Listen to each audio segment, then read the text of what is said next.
Marshall first raced in 1964 with an A35. For the past 9 years, he's been Vauxhall's only works racing driver. They haven't needed anyone else. He's a man whose exuberant driving on the track is matched only by his fast and furious lifestyle off it. 1976 has been another good year. Gerry has raced 3 different Vauxhalls and has won with them all. Now he practices the amazing Baby Bertha for the year's last Tri-Central Super Saloon race at Mallory Park. But something is wrong.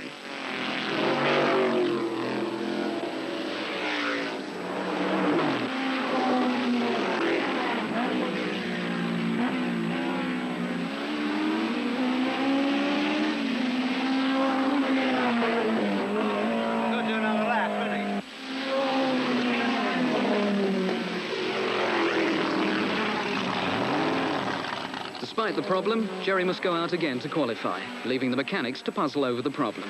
Oh, we can't really tell yet. We'll have to wait and see when he comes in after practice. He's just losing oil somewhere. Oh, he's just done? Yeah. Coming in next time, what was that? 49. Yeah. What's the record? Even touring round to qualify, Gerry is more than a match for most drivers. He does only 3 laps, but one of them is close to the record and puts him on the front row of the grid.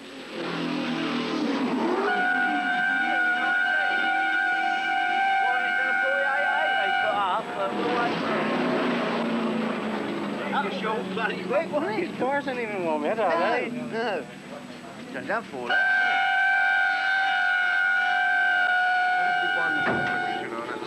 Might have had too much oil in the tank, you see.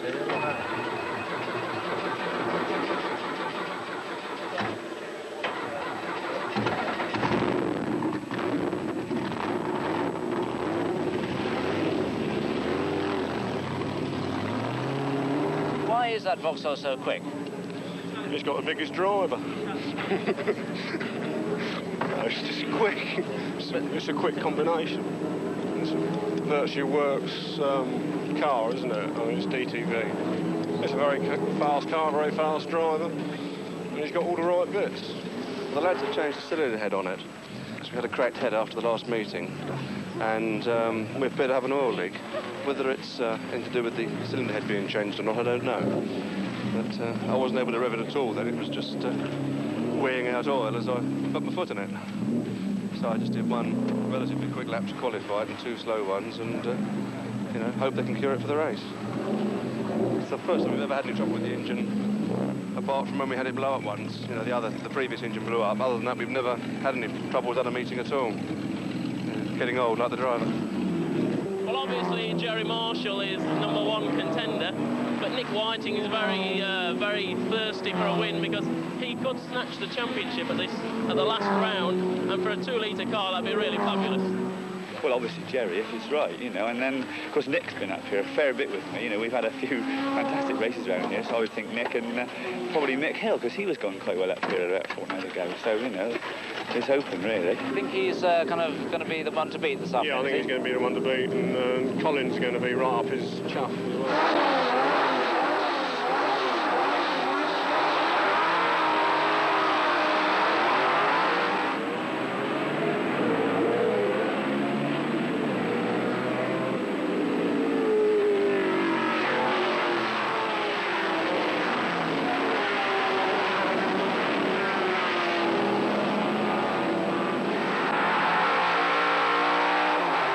The problem turns out to be nothing more serious than an overfilled oil tank. With the championship at stake, Gerry takes an immediate lead and proceeds to dominate the race from start to finish.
That's the championship anyway. Yeah. To get nice and safe. Very good. No problem. All right, Dick. Come here, boys. Thank you, Give him a kiss, Doc. No, this is the one to give him. Oh, that's all right. Hang that round his neck and just lean on it. Watch it. Yeah, watch it. Do it again, you've got to marry me. Hello, Jerry. To win the race and the championship. So, Jerry, how was the race? Fine, fine. You know, it went exactly as planned. Not a very good race, I'm afraid, because you know, we were just driving to win the championship, which is no fun. I'd like to have had a go at my lap record and made a bit of a race of it for the lads, but it's trouble. We've won the championship now, thank goodness. Yeah, it was worrying me. Second year running she's won it. But I'll go. From the most to the least powerful of Gerry's cars. This is the Radio 1 Production Saloon Car race. It's a 21-round championship, of which the best 15 results count, for production saloon cars running on road tyres to full showroom specification. And that is without any of the homologated extras like I run on my Group 1 car. It's absolutely standard. All we're allowed to do is change the brake lining materials, open exhaust systems, and safety things like rollover bars. In the last round, I've unfortunately only done... I haven't done all the rounds because I have my other commitments, which is a pity because we could have won the championship probably. But we've won the class and we're second overall in the championship. But Danny Alderton has gone extremely well in a little Honda Civic this year. And he's won his class every time, well, more or less every time, and that's taken a lot of beating, you know. And which car is this, in fact, that you're Well, driving? this car actually is quite an old car, really. It's a good old car, though. It was one of the original Thruxton race cars, I think, from 1973. And Hamilton Motors have had it ever since. They've used it, I think it was a demonstrator to start with.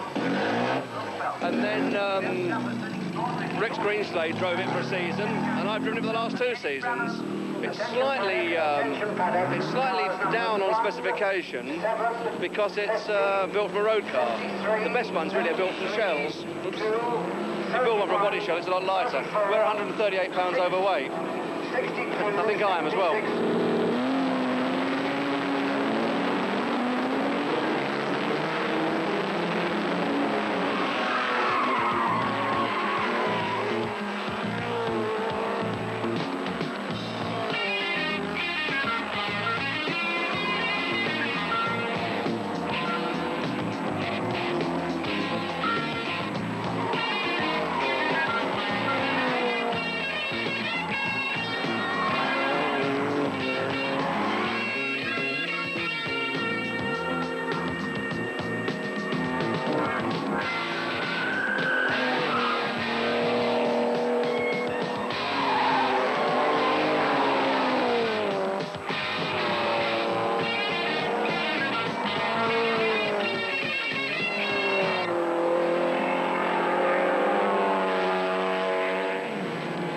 After winning the Radio 1 class, Gerry is now up against the Works Dolomites and the last of the season's Keith Prowse Group 1 races around the Brands Hatch Grand Prix circuit.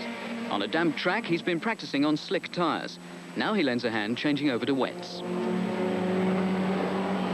See, all season we haven't had one wet race, apart from Snetterton, where it rained on the grid. So we did the race on dry tyres. And we've never put these, the first time these wets have been on the car. But unfortunately, wets don't last very long in a drying condition. So it's not going to be a lot of good, I'm afraid, for practice. And, well, we'll see. Well, what's at stake today? Not a great deal. Fortunately, we've won the class in the championship. We can't be beaten for that.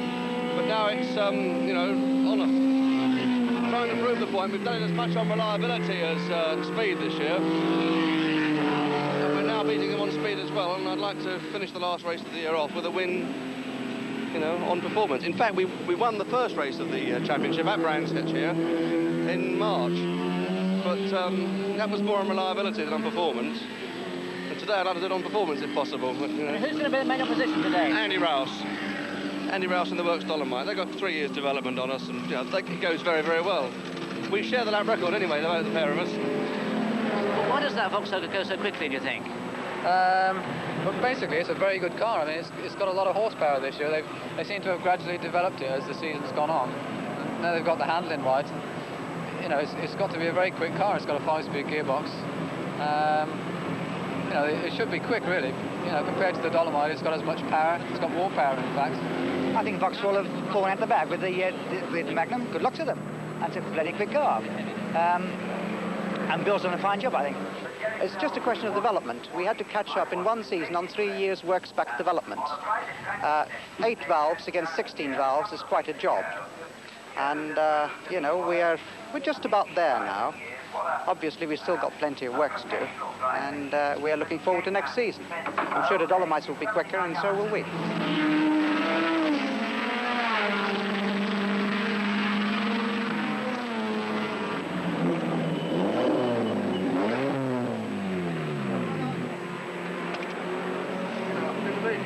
Yeah, I know. Sticky ones.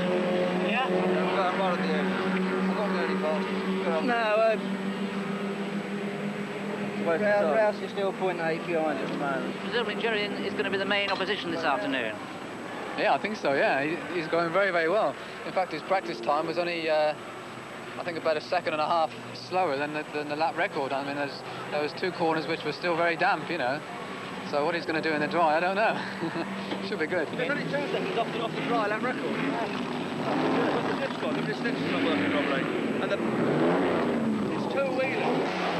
If you haven't got a spare diff, or you can't look at the diff, put some new half shafts. You've got spare half shafts, haven't we? Because what's happening, it's going up on the 2 wheels round here. You're right. And coming up with a big bang, down with a big bang, and it's giving the diff something awful. Because the limited slip stopped working. Or not working properly. I think because these tyres grip too well as well. It's just 2-wheeling, you see, and as it comes down, it's giving the half shaft. Even on the slowing down lap in 4th gear, I was 2-wheeling round. It's going slowly. It keeps changing its weight and the car just lolloping. Yeah, that and the diff. Yeah. Can be worse with the camera in as well. That and the diff, not working properly. The diff is coming in suddenly and just lifting the car up. We're 3rd quickest overall. It was very wet early on, so really it was a choice of getting the right tyres, really, and waiting right till the end, and then getting a very quick lap in. Which I think Gerry was the best at it, actually, because he got pole position by about half a second. He must have done that right at the end because it was drying and drying all the time, you know, and he just picked us. According to my calculations, you're on pole. Yeah, it's possible. We think it's possible. We're not sure, really. Oh. I know Andy Rouse reckons he's on pole with a 50, and we did a 49, so... 49, that's right. That was my timing. Very good. Great stuff.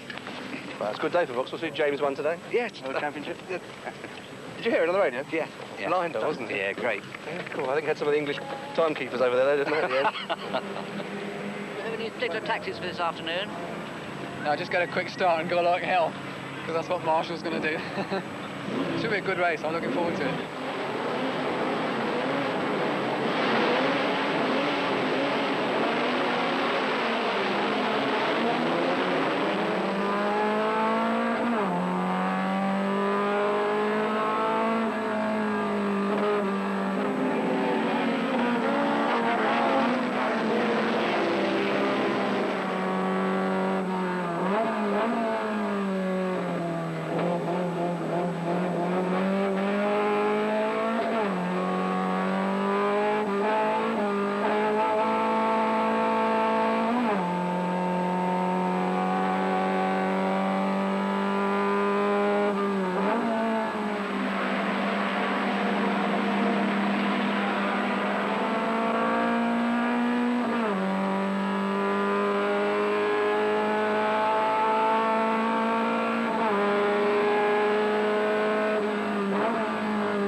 has another class win in the bag for Vauxhall and for Gerry Marshall, who at the age of 35 often claims that he's too old, too fat and too slow to be a professional racing driver.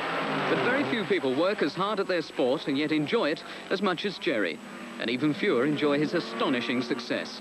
Over 120 outright victories and literally hundreds of class wins in a career that shows no signs of stopping.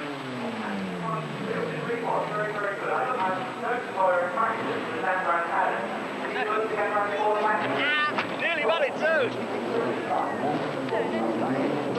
Oh, super enough.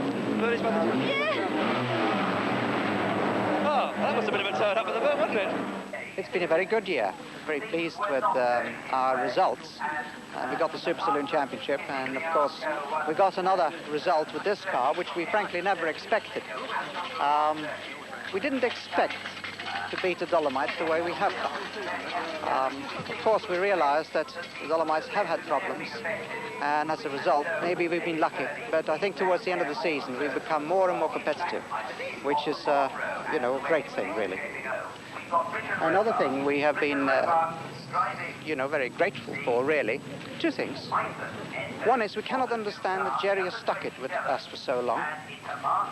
We are tremendously pleased that he has done, because without Gerry we wouldn't have achieved the results we have. And the other thing is that, you know, we are, at long last, we have got to the stage where we think we are beginning to build Gerry the sort of cars he deserved right from the beginning. Obviously, it's taken years on a relatively small development program to give him the sort of cars which he deserves.